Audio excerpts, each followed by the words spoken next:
Gas ಬೆಲೆ ಏರಿಕೆ ಆಗಿದೆ ಸರ್. अच्छे दिन बहुत अच्छे दिन आ रहे ಒಳ್ಳೆ ದಿನಗಳು ಬರ್ತಾ ಇದಾವೆ. ನಿಮ್ಗೆಲ್ಲ ಗೊತ್ತಿದೆ ಮಾಧ್ಯಮದವ್ರಿಗೆ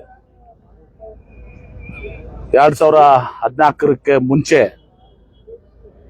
ನರೇಂದ್ರ ಮೋದಿ ಅವರು ಪ್ರಧಾನಮಂತ್ರಿ ಆಗೋಕ್ಕಿಂತ ಮುಂಚೆ UPA ಸರ್ಕಾರ ಡಾಕ್ಟರ್ ಮನಮೋಹನ್ ಸಿಂಗ್ ಅವರು ಇದ್ದಾಗ ಪೆಟ್ರೋಲ್ ಬೆಲೆ 65 ರೂಪಾಯಿ ಇತ್ತು, ಡೀಸೆಲ್ ಬೆಲೆ 58 ರೂಪಾಯಿ ಇತ್ತು, ಗ್ಯಾಸ್ ಸಿಲಿಂಡರ್ ಬೆಲೆ 415 ರೂಪಾಯಿ ಇತ್ತು, ಬಂಗಾರದ ಬೆಲೆ ಎಷ್ಟಿತ್ತಪ್ಪ ಅವಾಗ 3,500 2,000 ಇತ್ತು, ಡಾಲರ್ ರೇಟ್ ಎಷ್ಟಿತ್ತು, ಡಾಲರ್ ಬಗ್ಗೆ ಅಂತೂ ಬಹಳ ಮಾತಾಡ್ತಿದ್ರು,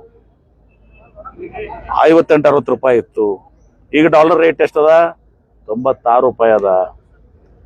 ಇದೆಲ್ಲವೂ ಕೂಡ ಅಚ್ಚೇ ದಿನದ ಭಾಗ. ಮನ್ ಕಿ ಬಾತ್, ಸಬ್ಕೆ ಸಾಥ್ ಸಬ್ಕೆ ವಿಶ್ವಾಸ್.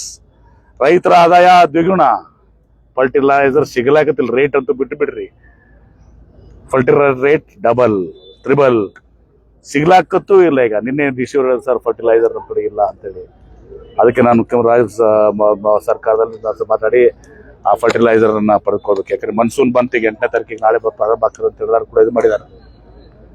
ಇದೆಲ್ಲವೂ ಕೂಡ ತಾವು ನೋಡ್ತಾ ಇದ್ದೀರಿ. ಉದ್ಯೋಗ ಪ್ರತಿ ವರ್ಷ 2 ಕೋಟಿ ಉದ್ಯೋಗ,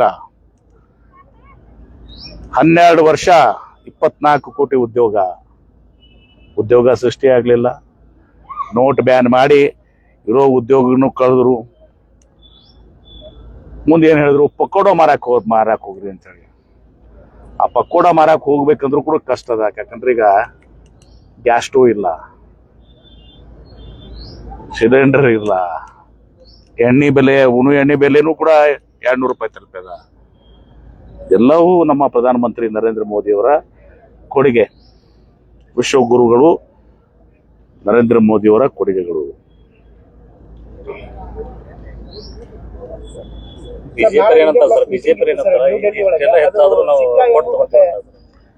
ಬಿಜೆಪಿ ನೀವು ಕೊಂಡು ತಗೋತಿರ್ಬೋದಪ್ಪ, ಶ್ರೀಮಂತರಿದ್ದೀರಿ ನೀವು, ವ್ಯಾಪಾರಿಗಳು. ಬಡವ್ರು ಏನ್ ಮಾಡ್ಬೇಕು? MB ಪಾಟೀಲ್ ತಗೋಬಹುದು, ಬಡವರು ಸಾಮಾನ್ಯ ವರ್ಗ ಜನ ಅಚ್ಚೇ ದಿನ್ ಗರೀಬೋ ಕೆ ಸಾಥ್ ಮಧ್ಯಮ ವರ್ಗಕ್ಕೆ ಸಾಥ್ ಅಂತ ಹೇಳ್ತಿದ್ರು.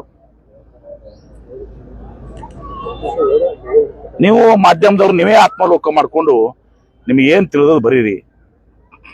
ಯಾಕಂದ್ರೆ ನೀವು ಮಾಧ್ಯಮದವ್ರು ಏನಾಗ್ಯದ ಅಂದ್ರೆ, ನೀವು ಕೆಲವೊಬ್ರು, ಎಲ್ಲರದು ಅಲ್ಲ, ಎಲ್ಲ ಕೆಲವು ಮಾಧ್ಯಮ ಸಂಸ್ಥೆಗಳು ಎಲ್ಲ ಅದಾನಿ ಅಂಬಾನಿ ಕಡೆ ಆಗ್ಯದ. ಈಗ ಸೈಕಲ್ ಚಾಲು ಆಗ್ಯದ. ಈಗ ಮಂದಿ ಈಗ ಸೋಷಿಯಲ್ ಮೀಡಿಯಾದಾಗ ಎಲ್ಲಾ ಸ್ಟಾರ್ಟ್ ಮಾಡ್ಯಾರ. ಗ್ಯಾಸ್ ಇರ್ಲಾರ್ದ, ಸಿಲಿಂಡರ್ ಇರ್ಲಾರ್ದಕ್ಕ ಹಿಂದಕ ಗಟರ್ದಾಗ ಪೈಪ್ ಹಾಕಿ ಗ್ಯಾಸ್ ಉತ್ಪಾದನೆ ಮಾಡ್ತಿದ್ದೆ ಅಂತ ಹೇಳಿದ್ರು ಚಾ ಮಾರುವಾಗ. ಎಲ್ಲವೂ ಕೂಡ ಹೊರಗೆ ಬರ್ತಾ ಇದೆ ಈಗ.